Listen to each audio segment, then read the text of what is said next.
Good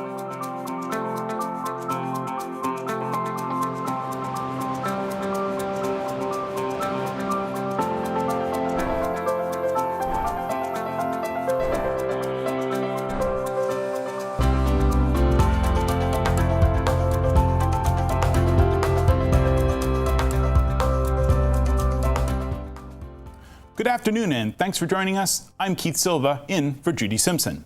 The saying goes, if you build it, they will come. For the last 5 years, Vermont has seen a boom in businesses connected to food. From farmers markets to local foods to value-added products, food is big business for small farms. One roadblock these entrepreneurs face is that small-scale agriculture doesn't always fit with systems built for bigger markets. So in 2012, University of Vermont hired an agricultural engineer who could design, build, and right-size equipment for Vermont-sized farms.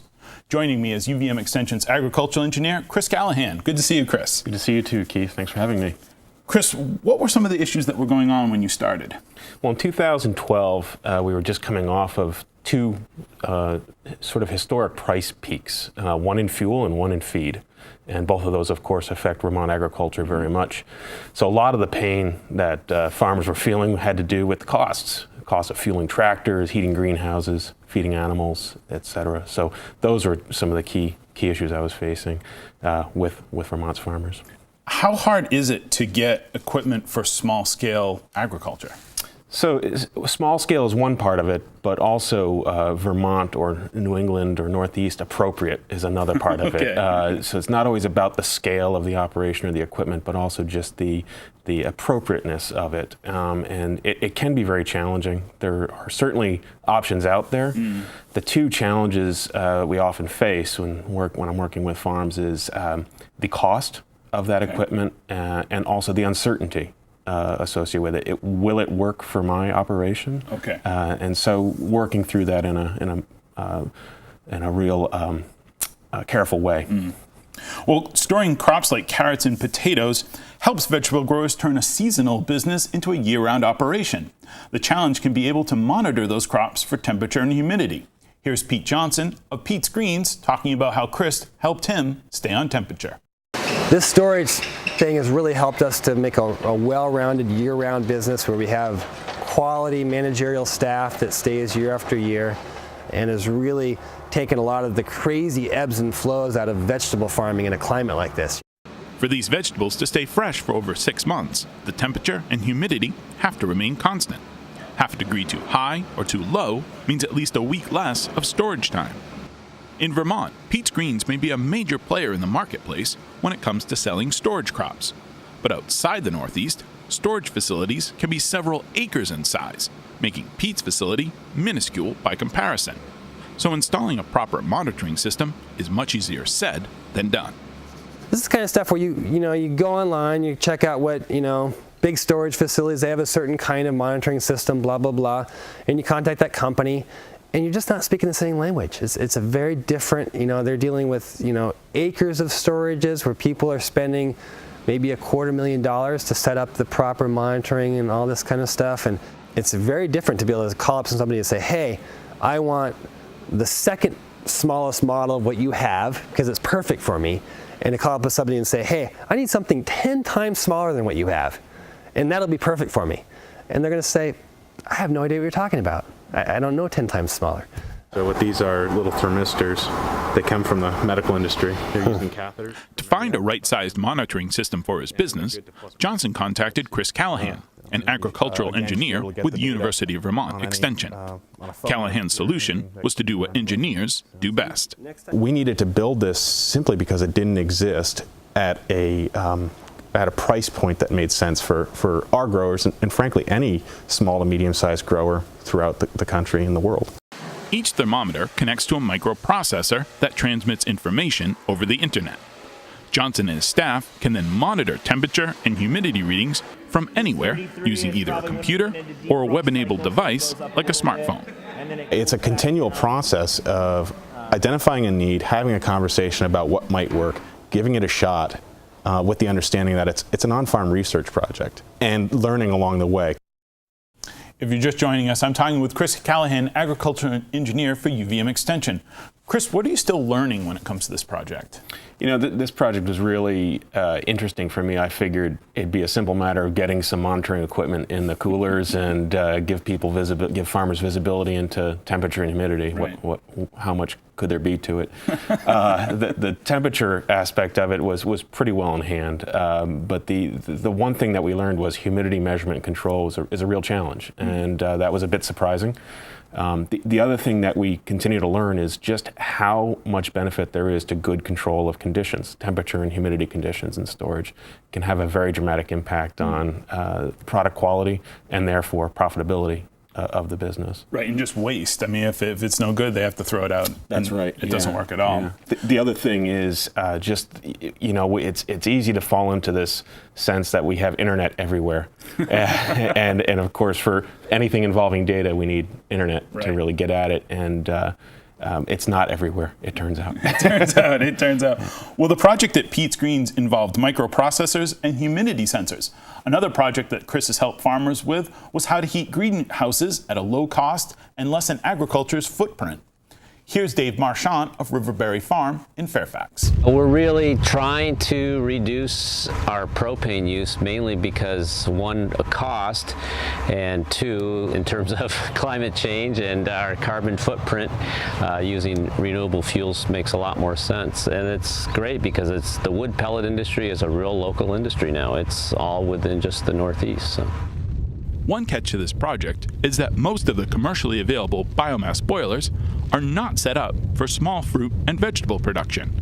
So Marchant has been working with University of Vermont Extension to help him through his growing pains. The great thing about this project with Extension is that they've allowed us to kind of experiment with some systems and realizing that it takes quite a number of years to figure out what's going to work well with the greenhouses. This unit has worked quite well. I think we're learning, and the Extension program allows us to experiment. And without that, funding-wise, it would be really difficult to put the money out ourselves for that. We installed a number of different ways of getting heat into the greenhouse. We've got a lot of options added to this system that ultimately an installation wouldn't have. So we're trying to demonstrate not only switching to a different fuel, a renewable, relatively carbon neutral fuel, but also different ways of getting the heat into the crop. You know, either through heating the air, heating the ground near the actual roots of the tomatoes, for example.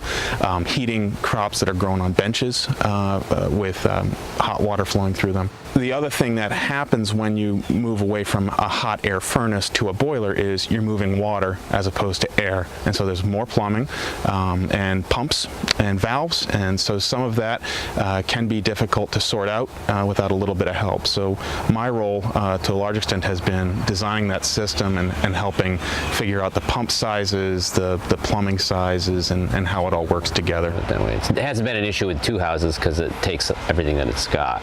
Having an extension engineer really helped me in terms of trying to design the system. Extension was extremely helpful in this whole project.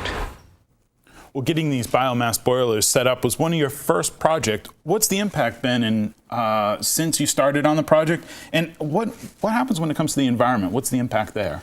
Right, so these biomass heating systems ultimately reduce the use of fossil fuels. And so we're moving from fossil fuels to biomass fuels, and that reduces the overall net carbon footprint of the operations of the farms. So there's an environmental benefit from that. The other impact is economic, of course, and although these systems cost more upfront, there is usually a potential for fuel savings on a recurring basis.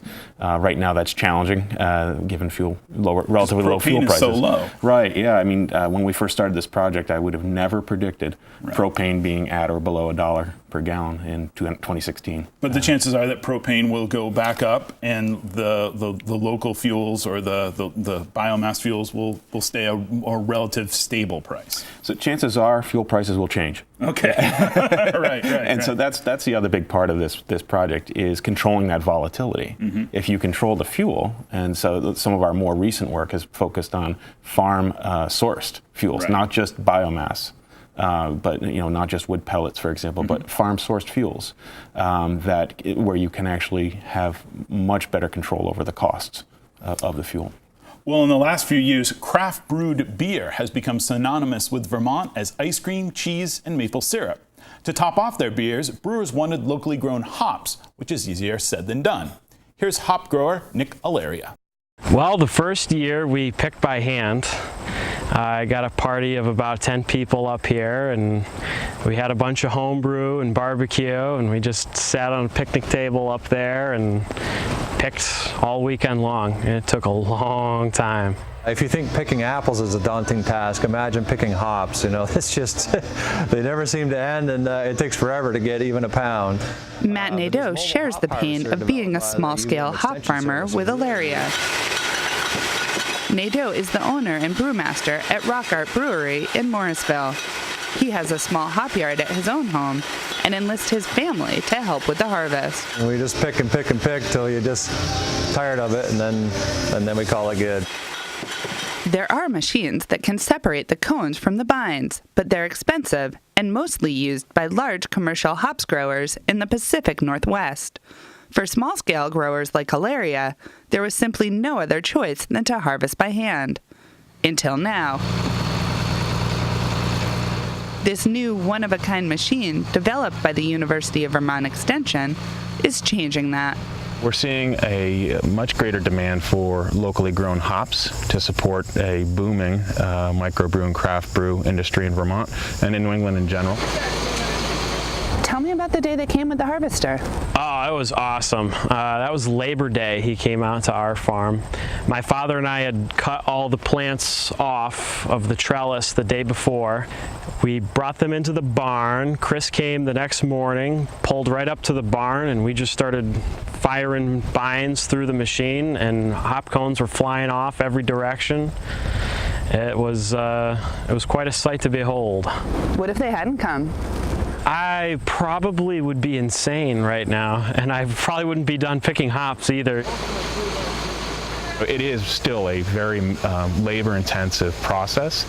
We've taken it from something that takes an hour per bind to something that takes a minute or less per bind. Well, in a minute, we'll let you know how you can download some engineering plans of the hops harvester that Chris designed, so you can build your own small-scale hops harvester. Now, when we started working together, Chris, this was the thing. We were like, we got to talk to the hop harvester guy who built it. What are some of the challenges that you're facing this year and in the few coming years? Well, there are always new crops being explored by Vermont's farmers, and so there's always something new coming along. Hemp is a new crop being explored, for example. So we're looking into what that means after it's grown and harvested. So those new crops always present new challenges. The other thing is I'm seeing increased integration of both production and processing.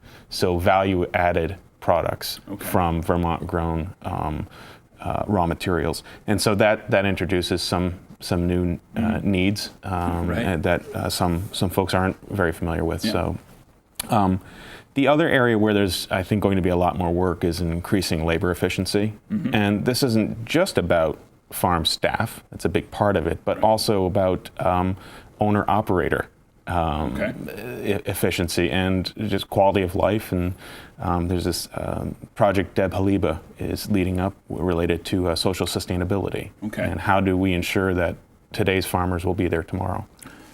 So looking at some of those issues. We got just a little bit over a minute left, but there's one thing we talked about before we started. You said you're working on robotic weeders. Really quick, Chris, what's a robotic weeder? Right, so there's a number of different kinds of robotic weeders. The project we're looking at, Heather Darby and myself with partners from University of Maine, is a band sowing implement. It's on the back of a tractor, and instead of planting grains in individual rows, they get planted in bands, so higher density bands that are further apart, and it allows us to come back and cultivate in between those for organic grains.